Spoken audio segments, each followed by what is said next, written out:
Hello friends, welcome again in crazy analytics with another video of Excel. तो दोस्तों, आज हम बात करेंगे एक्सेल में बेसिक कंडीशनल फॉर्मेटिंग के बारे में। कंडीशनल फॉर्मेटिंग के मैंने दो वीडियोस बनाए हुए हैं, जिसमें हम पहले पढ़ेंगे बेसिक कंडीशनल फॉर्मेटिंग के बारे में, देन पढ़ेंगे हम एडवांस कंडीशनल फॉर्मेटिंग के बारे में। तो आज बात करेंगे हम बेसिक कंडीशनल फॉर्मेटिंग के बारे में और देखेंगे इसके कुछ डिफ़ॉल्ट ऑप्शंस जो हमारे एक्सेल के अंदर प्रेजेंट हैं, जिसके अकॉर्डिंग हम अपने डेटा को एज अ कंडीशन पे, किसी भी कंडीशन पे हम उसको फॉर्मेट कर पाएंगे। तो चलिए बढ़ते हैं अपने कंडीशनल फॉर्मेटिंग लेक्चर की ओर और स्टार्ट करते हैं आज का सेशन और देखते हैं इन कॉन्सेप्ट्स को लाइव। तो कंडीशनल फॉर्मेटिंग का ऑप्शन हमें मिलता है होम टैब के स्टाइल ग्रुप में, जो कि हमारा यहाँ पर मिलता है कंडीशनल फॉर्मेटिंग का ऑप्शन। इसके कुछ डिफ़ॉल्ट ऑप्शंस होते हैं, जो हमारे पास ये डिफ़ॉल्ट ऑप्शन है, और कुछ हम न्यू रूल खुद क्रिएट करते हैं, जो कि एडवांस कंडीशनल फॉर्मेटिंग होता है। तो पहले हम डिफ़ॉल्ट ऑप्शंस को पढ़ते हैं, देन फिर एडवांस की ओर बढ़ेंगे। तो पहले बात करेंगे हम greater than, less than, between, equal to, text than, contain and so on, जो भी हमारे पास ऑप्शंस है। तो कंडीशनल फॉर्मेटिंग के लिए सबसे पहले हम डेटा को सिलेक्ट करते हैं। अब हमें इसमें दो तरीके से हम कंडीशनल फॉर्मेटिंग कर सकते हैं। हम पर्टिकुलर किसी कॉलम पे कर सकते हैं या पूरे डेटा पे कर सकते हैं। तो जो डिफ़ॉल्ट ऑप्शंस होते हैं वो पूरे डेटा पे वर्क नहीं करते हैं, तो हमें उसके लिए पर्टिकुलर कॉलम चूज़ करना पड़ता है। जैसे मैं सैलरी का कॉलम यहाँ लेता हूँ, हमारे पास एक डेटा है जिसमें नेम है, एज है, सैलरी है, डिपार्टमेंट एंड डेट है। तो ग्रेटर देन, लेस देन के लिए कोई नंबर होना चाहिए, तो हमने नंबर ले लिया है सैलरी का, इसको हमने सेलेक्ट किया हुआ है। याद रखना, कभी भी हमें हेडर्स को सिलेक्ट नहीं करना है, क्योंकि हमें हेडर को फॉर्मेट नहीं करना है, हमें डेटा को फॉर्मेट करना है। ऑप्शन पे जाएंगे, highlight cell rule, greater than. अब ग्रेटर देन मीन्स कितने नंबर से ग्रेटर देन चाहिए। अगर हमें डेटा को फॉर्मेट करना है कि जो भी 2500 से ज़्यादा है, तो वो मेरे डेटा शॉर्ट आउट हो जाए। तो 2500 हो गया और मेरा अब ये light red fill with dark red text से हमारा फॉर्मेट हो जाएगा, जितने भी 2500 से मेरे ज़्यादा होंगे। तो जैसा कि देख रहे हैं, ये सारे मेरे 2500 से ज़्यादा हैं, तो मैं और कोई छोटा नंबर ले लेता हूँ, 2000 ले लेते हैं। तो जो भी मेरे $2000 से ज़्यादा होंगे वो ऑटोमेटिक फॉर्मेट हो जाएंगे, या फिर 3000 लेते हैं तो पूरा ही हो गया, 3000 ले लेते हैं। तो ये मेरे कुछ ऑप्शंस हैं जो यहाँ पे फॉर्मेट हो गए। हम और भी ऑप्शंस यहाँ से चूज़ कर सकते हैं, और यहाँ से आप कस्टम भी कर सकते हैं। अगर आपको डिफ़ॉल्ट ऑप्शन नहीं चाहिए तो आप कस्टम अपने अकॉर्डिंग भी फॉर्मेट कर सकते हैं। तो light red fill with dark red text को मैंने लिया है, मैं येलो भी ले सकता था। तो ये ऑप्शन हो गया आपका ग्रेटर देन का। ऐसे ही हम और भी ऑप्शंस ले सकते हैं। अब ये था, मैंने कंडीशनल फॉर्मेटिंग करी। अब इस फॉर्मेटिंग को मुझे क्लियर करना है, तो इसी में मैं इसको क्लियर कर सकता हूँ। यहाँ होता है क्लियर रूल। क्लियर रूल में भी दो ऑप्शन होते हैं, एक clear rule from selected cell और clear rule from entire sheet. तो फिर सिलेक्टेड सेल में मैंने फॉर्मेटिंग की हुई है, तो मैं सिलेक्टेड सेल से हटा देता हूँ। अब इसी ऑप्शन को दोबारा सेलेक्ट करेंगे और बाकी के ऑप्शंस भी फटाफट इसमें देख लेते हैं। लेस देन में हम लेस देन, अब मैं देखना चाहता हूँ कि अगर मेरा यहाँ पे 3000 से जो भी लेस होगा वो मेरा फॉर्मेट हो जाए। तो देखिए, जैसे मैंने 3000 पे क्लिक किया, ये मेरा फॉर्मेट हो गया।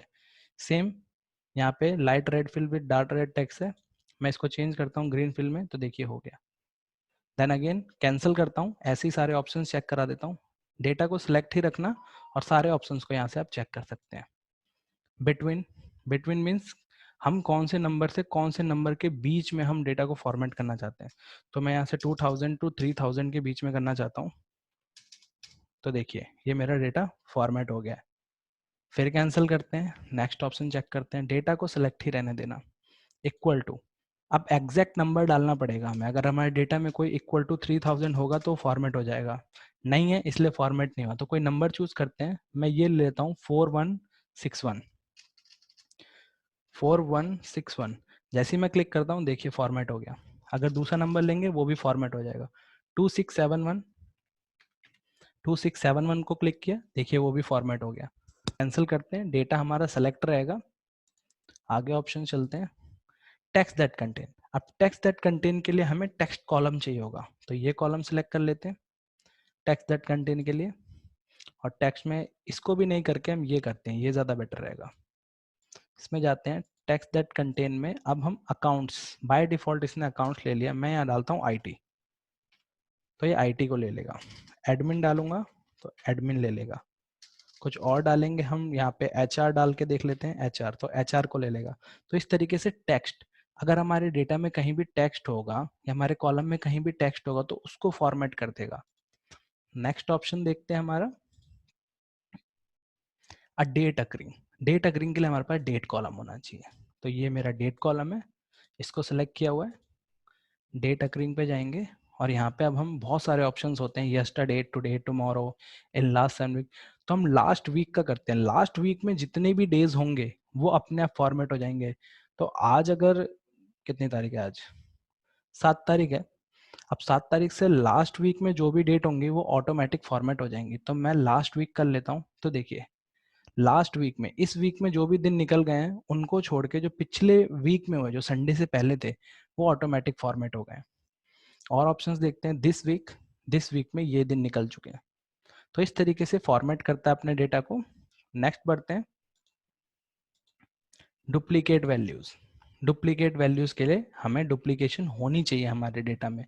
तो डुप्लीकेट्स मेरे इसमें हैं, तो इसको सेलेक्ट करते हैं और डुप्लीकेट वैल्यूज को देखते हैं। डुप्लीकेट के लिए दिया हुआ है बट इसमें यूनिक के लिए भी ऑप्शन होता है। ये डुप्लीकेट नहीं होगा, यहाँ पे यूनिक भी होगा। अभी डुप्लीकेट जितने भी हैं वो ऑटोमेटिक यहाँ पे फॉर्मेट हो गए हैं, यहाँ ऑटोमेटिक फॉर्मेट हो गए हैं। बट अगर देखें यहाँ पे यूनिक भी है, यूनिक पे क्लिक करेंगे तो IT ऑपरेशन एंड डेवलपमेंट में आ जाएगा। तो देखिए IT ऑपरेशन एंड डेवलपमेंट ये मेरा फॉर्मेट हो गया है। ओके कर देते हैं। तो ये हमारे हाईलाइट सेल रूल्स के ऑप्शन थे जो कि बहुत बेसिक्स थे। आप अपने आप भी ट्राई करेंगे तो बहुत इजीली हो जाएगा। नेक्स्ट बढ़ते हैं हम टॉप बॉटम रूल्स में। तो ऑलरेडी देखिए यहाँ पे डेटा को फॉर्मेट किया हुआ है। तो अब मैं कैसे इसको क्लियर करूंगा, आपको पहले भी बता चुके हैं। जाना है यहाँ पे क्लियर रूल्स पे और यहाँ पे clear rules from entire sheet कर दीजिए या फिर सिलेक्टेड सेल्स। बात एक ही है अभी इसके लिए, क्योंकि पूरी शीट में भी यही था और सेल्स में भी यही था। तो पहले इसको सिलेक्ट करते हैं और यहाँ पे हम लेंगे ऑप्शन टॉप 10 आइटम्स का। ऑलरेडी 10 है तो 10 के 10 आ जाएंगे। तो 10 नहीं, हम यहाँ पे 5 भी ले सकते हैं। 10 लिखा रहता है बट ऐसा नहीं है, वो एक बेसिक फंडामेंटल है, लिखने का तरीका है। 5 लिख देंगे तो टॉप 5 हो जाते हैं। ओके कर देते हैं, टॉप 5 रहने दीजिए। नेक्स्ट ऑप्शन चूज करते हैं टॉप 10 आइटम्स। ऑब्वियसली यहाँ पे कितने आइटम्स है, टोटल 10 है। तो 10 का 10% कितना होता है, 1। 10 का 10% कितना होता है, 1। और टॉप की वैल्यू कौन सी है, वो ऑटोमेटिक हाईलाइट हो जाएगी। देखिए टॉप की वैल्यू ये है और ये 10 वैल्यूज का 10% है, क्योंकि ये टोटल रो हमारी 10 है। टॉप 10% कितना हुआ, 10 का 1 हुआ। तो 1 वैल्यू फॉर्मेट हुई है और वो भी टॉप की। अब मैं इसको 20 कर दूंगा तो देखना दो वैल्यूज सेलेक्ट हो जाएंगे, क्योंकि 10 का हमारा 20% 2 होता है। तो हमारी 2 वैल्यूज हाईलाइट होंगी और वो भी टॉप की 2 होंगी। देखिए अगर मैं 30 कर दूंगा तो 3 हो जाएगी। तो हम 3 ले लेते हैं, टॉप 3। यहाँ पे इसकी फॉर्मेटिंग को चेंज करते हैं येलो डार्क से, ठीक है। ओके कर देते हैं। नेक्स्ट, जैसे टॉप था वैसे ही बॉटम के ऑप्शंस हैं, तो इनको जल्दी से देख लीजिए। बॉटम 10 आइटम्स हैं, हम बॉटम 10 नहीं लेंगे क्योंकि 10 ही वैल्यूज हैं। तो यहाँ पे भी हम 5 ले लेते हैं, 5 ले लेते हैं। देखिए ये बॉटम 5 है। अब यहाँ पे बॉटम 10% का ऑप्शन है। बॉटम 10% का मीन्स क्या होता है, 10%, फिर 10 वैल्यूज हैं तो 10 का 10% होता है 1 और बॉटम की वैल्यू आ जाएगी आपके पास। तो मैं 10 नहीं लेता, 30% लेता हूँ, जिससे कि 3 वैल्यूज हो जाएंगी मेरी। 3 वैल्यूज, और बॉटम की मतलब सबसे कम वैल्यूज, नीचे से सबसे कम वैल्यूज, और 3 देगा। 3 वैल्यूज देगा जिनकी सबसे कम वैल्यूज हैं, क्योंकि 30% होता है 10 ऑब्जर्वेशन का 3, और 3 वैल्यूज को हाईलाइट किया है यहाँ पर, और वो भी सबसे कम नंबर्स वाले। तो ऐसे ही आगे बढ़ते हैं नेक्स्ट ऑप्शन की ओर। सिलेक्ट करते हैं डेटा को। यहाँ पे ऑप्शन है अबव एवरेज। अब देखिए जरा इस डेटा को मैंने अगर सिलेक्ट किया हुआ है तो इसका एवरेज देखिए, इसका एवरेज ये रहा 2679.1। तो इसमें से 2679, इस डेटा में से 2679 से जो भी वैल्यू बड़ी होगी वो सब हाईलाइट हो जाएंगी बिकॉज ऑफ अबव एवरेज। तो इसको हम सेलेक्ट करते हैं। सेलेक्ट करने के बाद सेलेक्ट करते हैं conditional formatting, top bottom rules और अबव एवरेज। अब देखना जितने भी होंगे 2679, ये सब 2679 से बड़े हैं इसलिए हाईलाइट हो गया। और इसको मैं ग्रीन फिल से कर देता हूँ हाईलाइट। अब सेम ऑप्शन यहाँ भी रहेगा, ये अबव एवरेज था, ये बिलो एवरेज रहेगा। तो ये बिलो एवरेज, इसका एवरेज होता है 3119, मतलब 3119.2। अब इससे जो भी कम वैल्यू होंगी वो यहाँ आ जाएंगी, मतलब बिलो एवरेज का ऑप्शन है ये। तो ये बिलो एवरेज का ऑप्शन ले लिया हमने, इसको भी हम ग्रीन फिल से करते हैं। तो जैसा कि आपने देखा, ये अभी तक हमने cell rules, cell highlight rules और टॉप बॉटम रूल्स पढ़ चुके हैं।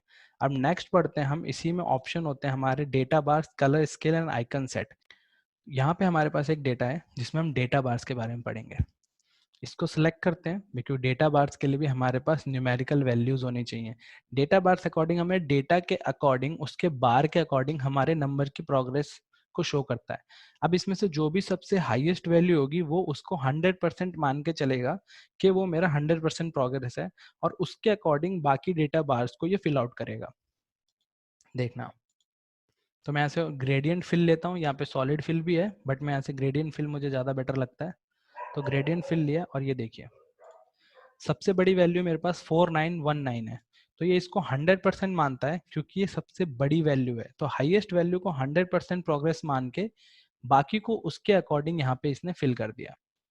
तो ये था हमारा डेटा बार। नेक्स्ट कलर स्केल्स के अकॉर्डिंग बढ़ते हैं, उसके लिए भी हमने न्यूमेरिक वैल्यू को चूज किया हुआ है, और यहाँ पे कलर स्केल्स का ऑप्शन है। इसमें भी हम ग्रेडियंट चूज करेंगे, रेड येलो डाइवर्जेंस लेना है। यार यहाँ पे हमारे पास है green yellow red colour scale. Green yellow red colour means ये होता है कि सबसे पहले ग्रीन है, मीन्स क्या है, ग्रीन सबसे हाईएस्ट वैल्यू होगा। फिर जैसे जैसे ग्रीन से हम रेड की ओर बढ़ेंगे, इंटेंसिटी ग्रीन की कम होती चली जाएगी रेड की ओर। तो जैसे जैसे इंटेंसिटी कम होगी वैसे वैसे वैल्यूज भी कम होती जाएंगी। तो हाइयर द ग्रीन मतलब higher the value, higher the red colour intensity means lower the value. तो देखना आप, ये देखिए जितना ज्यादा ग्रीन है उतनी ज्यादा हाईएस्ट वैल्यू, और ग्रीन से जैसे जैसे वो कम होता चला है, ग्रीन की इंटेंसिटी रेड की ओर बढ़ेगी तो वैल्यू भी कम होगी। तो more the red colour, intensity यहाँ पे रेड की ज्यादा है, ये सबसे लोएस्ट वैल्यू है। यहाँ पे ग्रीन की हाईएस्ट है, और ये जो हमारे हैं ये एवरेज वैल्यूज, एवरेज के करीब होंगी जो येलो में है। ठीक है, नेक्स्ट बढ़ते हैं हम आइकन सेट की ओर। तो आइकन सेट में हमारे पास ये ऑप्शंस होते हैं, 5 ऑप्शंस हैं, डायरेक्शनल्स में, सेव्स में, ये इंडिकेटर्स में, ये रेटिंग्स में। सपोज कर लो रेटिंग्स, जैसे बैटरी हो गई 100% है तो पूरा 10 रहेगा, अदरवाइज कम होगा। तो मैं यहाँ पे ये डायरेक्शनल शेप ले लेता हूँ, ये 3 ले लेता हूँ, 3 शेप ले लिया। अब यहाँ पे ग्रीन जो अपर शेप है ये शो कर रहा है कि हाइयर वैल्यूज है, टॉप 30% है। ये 10 ऑब्जर्वेशन है, तो ग्रीन जो होंगी 3, ये टॉप 33% होती हैं। बाकी जो मेरा एवरेज है, मतलब एवरेज के करीब है, वो येलो शो कर रहा है, और जो बिलो एवरेज है वो मेरा रेड शो कर रहा है, और जो अबव एवरेज है वो मेरा ग्रीन शो कर रहा है। अब इसको कैसे मैं बताऊं कि ये कैसे कर रहा है, ये देखिए जरा यहाँ पे। मैं यहाँ जाता हूँ, और आइकन सेट में ही नीचे देखिए मोर रूल्स का ऑप्शन है। मोर रूल्स में जाते हैं, और यहाँ पे आप देखिए आइकन सेट में मैं यहाँ पे चूज करता हूँ, और यहाँ पे देखिए when value is greater than equal to 67%, मतलब कि टॉप 33%, टॉप 33% इस 10 रो में कौन सी है, ये है, ये है, ये है। तो टॉप 33% की वैल्यूज मेरे पास ये है। तो वो परसेंट में शो करेगा, टाइप परसेंट होगा, नंबर भी ले सकते हैं, बट मैं टॉप 33% ले रहा हूँ। और when value is less than 67% and greater than equal to 33%, less than 67% and greater than equal to 33% means मेरा 33% से लेकर 67% तक, मतलब कि मेरा बीच का जो 33% है, मीन्स 34 से लेके 67 तक का जो बीच का जो हिस्सा है मेरा, जो परसेंटेज है, वो मेरा होगा येलो कलर से। मान के चलिए कि वो बीच का, क्योंकि अगर हम 100% को 3 भाग में बांटें तो वो 33, 33 और 34 में बंटता है। तो टॉप के जो 33% की वैल्यू ग्रीन में से आएंगी, और जो बीच की जो 33% की वैल्यू है वो येलो से, और रेस्ट ऑफ जितने भी हमारे 34% बचे होंगे वो बिलो, हमारा यहाँ से ग्रेटर देन, मतलब लेस देन जो भी होगा 33%, लेस देन 33% जितना भी वैल्यू होगा वो मेरा रेड कलर से आएगा। तो ये रहे आपके ऑप्शंस, देखिए आप खुद चेक कर सकते हैं। अगर इसको परसेंटेज में कन्वर्ट करेंगे तो आपको ये तीनों वैल्यूज, आपको टॉप 33%, ये जो येलो वाली है मेरे पे वैल्यू, ये मिडल 33%, एंड रेड जो है हमारे वो बिलो 33% आपको दिखेगा। तो आइकन सेट भी आपका यहीं पे क्लियर होता है। तो ये सारे ऑप्शन थे हमारे एक्सेल के बेसिक कंडीशनल फॉर्मेटिंग। तो इसी के साथ आज का सेशन हम यहीं ख़त्म करते हैं, और आज के सेशन में हमने सीखा कुछ एक्सेल के डिफ़ॉल्ट कंडीशनल फॉर्मेटिंग के बारे में। तो इसी के साथ देखते रहिए क्रेजी एनालिटिक्स, और एक्सेल की और इंटरेस्टिंग वीडियो देखने के लिए ऊपर आई बटन पे क्लिक करके इससे पहले की सारी वीडियोस को आप देख सकते हैं। तो मैं रेकमेंड करता हूँ तब तक आप इन स्किल्स को अपने प्रैक्टिस में लेके आइए। We will again connect with you in next session. Till then, goodbye, take care and thanks for watching my video.